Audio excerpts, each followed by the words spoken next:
Alhamdulillahirabbil alamin. Hamdan katsiran thayyiban mubarakan fih kama yuhibbu rabbuna wa yarda.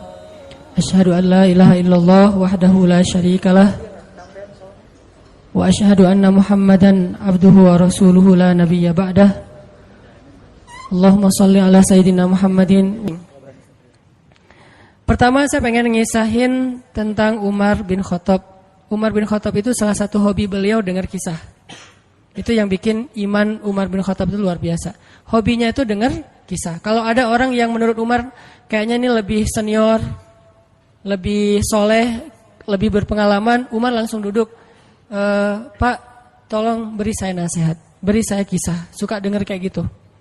Suatu hari Umar nemu seorang ayah yang sama anaknya itu apet banget, sama anaknya itu kayak dekat banget, sayang banget ke anak laki-lakinya. Dan nggak sewajarnya kayak gitu, saking sayangnya ke anak laki-laki. Akhirnya Umar nanya, Bapak ada cerita apa dengan anaknya ini? Si bapak ini cerita, ya Amirul Mukminin, saya tuh pernah dulu ketika istri saya sedang hamil, saya dapat panggilan berjihad. Kan di zaman sahabat dulu ada wamil ya, wajib militer. Jadi semua laki-laki harus ikut membela negara. Saya dapat panggilan berjihad. Sedangkan istri saya sedang hamil tua, saya galau.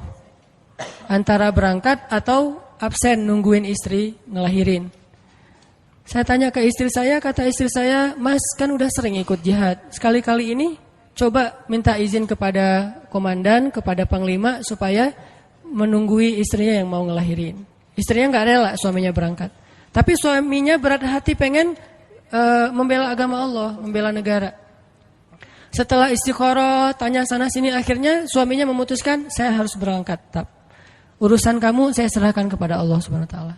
Akhirnya dia pun berangkat. Sebelum berangkat dia doa. Dia pegang perut istrinya, dia usap-usap sambil dia katakan, ya Allah, saya titipkan bayi saya ini kepada Engkau, Engkaulah sebaik-baik yang menjaga. Berangkat nih. Berangkat beberapa hari kemudian dengar kabar istrinya meninggal dunia. Dia langsung minta izin, diizinkan pulang lagi ke Madinah. Sampai di Madinah dia lihat rumahnya kosong, dia cari kuburan istrinya. Pas dia pergi ke kuburan istrinya, dia melihat kuburan itu ngeluarin asap. Kayak ada yang dibakar di dalam kuburan teh, ngeluarin asap. Terus Umar nanya ke tetangga, apakah istri saya berzina ketika saya tinggalkan? Kata tetangga, enggak, dia perempuan yang menjaga diri. Apakah istri saya berhutang yang belum dibayar? Kata tetangga, tidak, kalaupun ada sudah kami ikhlaskan. Apakah istri saya melakukan dosa ketika saya tinggalkan, mungkin menggibah atau dukun segala macam? Kata tetangga, tidak, dia perempuan yang solihah. Terus apa masalahnya? Kenapa dia kayak dibakar di dalam kuburnya, keluarin asap dari kubur itu? Penasaran, akhirnya kuburannya digali sama masyarakat. Pas digali ditemukan istrinya sedang duduk di dalam kuburan sambil memangku bayinya, menggendong bayinya. Bayinya masih hidup, istrinya sudah wafat. Padahal tadi peninggalnya belum ngelahirin. Jadi ngelahirinnya di dalam kuburan. Dia duduk gini, dan kalau zaman sekarang pasti udah pada lari ya. Atau masuk ke majalah tertentu gitu dengan judul azab kubur gitu kan. Nah, orang-orang pada heran ngelihat bayinya masih hidup, menangis, dan istrinya duduk dalam keadaan tidak bernyawa. Diambil bayi itu, istrinya dikuburkan kembali. Ternyata istrinya bukan diazab, itu tanda-tanda dari Allah supaya digali kuburannya dan melihat kebesaran Allah. Waktu itu laki-laki ini menangis dan beristighfar minta ampun kepada Allah. Orang-orang heran nanya, kenapa? Apa dosa kamu kok minta ampun? Dia bilang, saya berburuk sangka kepada Allah. Gimana berburuk sangkanya? Sebelum saya berangkat berjihad, saya mengusap perut istri saya katakan, ya Allah, saya titipkan bayi saya kepadamu, Engkau sebaik-baik penjaga. Saya enggak mengatakan bayi saya dan istri saya. Karena saya pikir istri saya sudah dewasa, bisa menjaga dirinya. Sedangkan bayi masih lemah dan dia butuh penjagaan Allah. Saya berburuk sangka kepada Allah. Saya pikir manusia bisa menjaga diri, sementara bayi tidak. Orang dewasa bisa, sehingga Allah hanya menyelamatkan apa yang saya titipkan dan membiarkan apa yang saya tidak titipkan.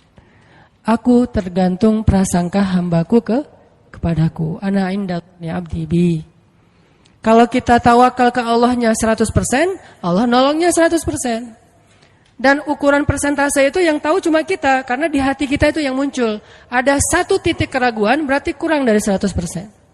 Keraguan itu memperlambat datangnya pertolongan dan keajaiban dari Allah. Makanya aku tergantung prasangka hambaku kepadaku. Kenapa ada orang di zaman dulu tuh kayak dapat karomah, keajaiban-keajaiban dalam hidupnya. Kayak nggak mungkin terjadi secara logika dan ilmiah. Karena memang dia yakinnya ke Allah itu 100%. Apakah kalau kayak gitu kita nggak perlu ikhtiar? Perlu, tapi ikhtiar nggak ada hubungannya dengan keyakinan. Ikhtiar itu hubungannya dengan kewajiban. Allah yang suruh ikhtiar. Tapi yakin berhasil apa enggak, itu urusan yang kedua. Urusan hati antara kita dengan Allah Subhanahu Wa Taala. Kayak kita minum obat. Tentunya kita harus beli obat yang paling bagus, dokter yang paling recommended, yang spesialis. Oke, itu ikhtiar.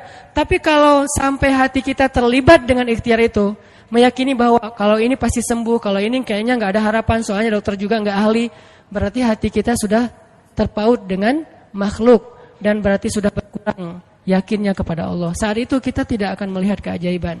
Yang terjadi dalam hidup kita saat itu apa? Hal-hal yang ilmiah. Kenapa kita hanya ngalamin hal-hal yang ilmiah? Karena kita yakinnya kepada hal yang ilmiah. Kenapa ada orang yang ngalamin hal-hal yang sifatnya miracle? Karena dia yakinnya kepada mukjizat. Yakinnya kepada aun atau pertolongan dari Allah Subhanahu Wa Taala. Jadi bukan kita tidak berikhtiar, ini bab a'malul qulub, amal hati. Apakah hati kita yakin gak sama Allah Subhanahu Wa Taala? Dan Umar mendengar cerita itu semakin yakin sama Allah. Makanya nanti muncul kasus di zaman Umar tuh luar biasa. Ini presiden kalau imannya 100% ke Allah, ada masalah di negaranya tuh, dia tinggal bilang ya Allah beres tuh masalah. Jadi di Mesir waktu itu ada musim paceklik sampai sungai Nil tuh hampir habis tuh. Sehingga air sungai Nil gak mengalir lagi ke ladang-ladang jagung, gandumnya orang-orang Mesir. Dan orang Mesir yang dulunya menyembah anak sapi betina mulai syirik lagi nih. Mulai berpikir, kalau kayak gini mah sama aja. Setelah Islam datang kita tetap aja susah, paceklik. Mending kita doa lagi ke nenek moyang kita, dewa-dewa yang dulu. Gubernur Mesir yang namanya Amr bin As waktu itu ngirim surat kepada Umar ke Madinah. Ya Amirul Mukminin, Mesir sedang diuji oleh Allah dengan kekeringan. Dan masyarakatnya hampir syirik. Kami mohon bantuan dari pusat, dari Madinah untuk membantu bagaimana mengatasi kekeringan di Mesir. Begitu surat itu sampai ke Umar bin Khattab, Umar menulis balik surat dalam bentuk doa. Bismillahirrahmanirrahim. Ya Allah, turunkanlah hujan untuk masyarakat rakyat Mesir. Dikirim ini surat ke Mesir. Waktu itu ibu kotanya masih Alexandria, belum Kairo. Dikirim ke Alexandria, malam itu diambil sama Amr bin As. Pas dibaca oleh Amr bin As, Bismillahirrahmanirrahim. Ya Allah, berikan rakyat Mesir hujan yang mencukupi untuk mereka. Saat itu juga hujan turun. Sampai sungai Nil meluap dan menggenangi ladang-ladang jagung dan gandumnya orang-orang Mesir. Dan mereka bertakbir semuanya. Cuman ngirim surat doang dari Amirul Mukminin. Kan enak ya? Coba kalau kita hidup di zaman Umar, ya Amirul Mukminin, saya belum dapat jodoh. Ya Allah beri dia jodoh. Beres. Cepet banget loh. Ya Amirul Mukminin, dia nolak saya, ya Allah terimalah. Terima. Yang kemarin nolak, hari ini kenapa ya saya jadi serak sama dia gara-gara doa Amirul Mukminin. Ini artinya teman-teman, keajaiban dari yakin kepada Allah itu luar biasa dari kisah Bapak tadi tuh. Kalau kita berbaik sangka kepada Allah. Kenapa enggak ikhtiar? Mungkin sudah ikhtiar bikin pengairan segala macam tapi belum berhasil, yang kurang cuma satu, doa. Doa mungkin udah banyak tapi belum diijabah karena doa-doa mereka tidak seajaib doanya Umar bin Khattab. Belum lagi Umar berdiri di atas mimbar. Ini mungkin terkenal nih, kejadian dalam perang Qadisiyah kalau nggak salah. Umar lagi khutbah Jumat di Madinah.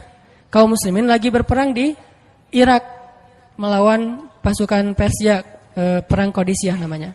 Irak Madinah tuh kan kalau naik pesawat sekitar 2,5 jam, 3 jam, jauh tuh. Jakarta Medan lah, jauh. Nah, Umar lagi khutbah di atas mimbar, sholat Jumat, tiba-tiba tema khutbahnya tuh ganti gitu. Lagi ngomong tiba-tiba beralih tema. Wahai kaum muslimin, naiklah ke atas bukit itu, baliklah kalian mundur-mundur gitu. Jadi Umar tiba-tiba kayak ngomongin sesuatu yang gak nyambung. Orang-orang heran, nih Umar kenapa? Oh ya udah biarin, namanya juga Umar gitu kan. Dia punya, mungkin dia ngelihat setan atau apa, setan kan takut sama Umar. Diem. Udah selesai sholat Jumat, pada datang, ya Amirul Mukminin, tadi apa yang terjadi? Kenapa Amirul Mukminin ngomong sesuatu yang gak nyambung? Kita juga gak ngerti. Kata Amirul Mukminin, saya ngelihat Allah menampakkan kepada saya pasukan Islam di Qadisiyah yang terdesak, hampir habis dibantai sama musuh. Tapi saya ditunjukkan ke sebuah bukit yang mungkin mudah-mudahan itu jadi benteng untuk mereka berlindung. Saya suruh mereka naik. Orang kan nggak langsung percaya kan? Bener gitu terjadi kayak gitu. Kalau Rasul ngomong, mungkin aku naik ke langit, Isra Mi'raj, oke lah, itu aja masih ada yang mendustakan. Ini Umar yang ngomong, bukan Nabi yang dapat wahyu. Orang nggak langsung percaya. Selang beberapa minggu kemudian pasukan Qadisiyah pulang. Jadi utusan mereka pulang bawa berita tentang kemenangan perang dalam perang Qadisiyah. Dia cerita, suatu hari di hari Jumat kami sedang berperang. Kami terdesak, hampir habis dibantai sama musuh. Udah nggak ada jalan untuk berlindung. Tiba-tiba kami mendengar suara Umar, Amirul Mukminin berteriak, wahai kaum muslimin, naiklah ke atas bukit ini supaya kalian terlindungi. Akhirnya kami mundur naik ke atas bukit dan selamat waktu itu.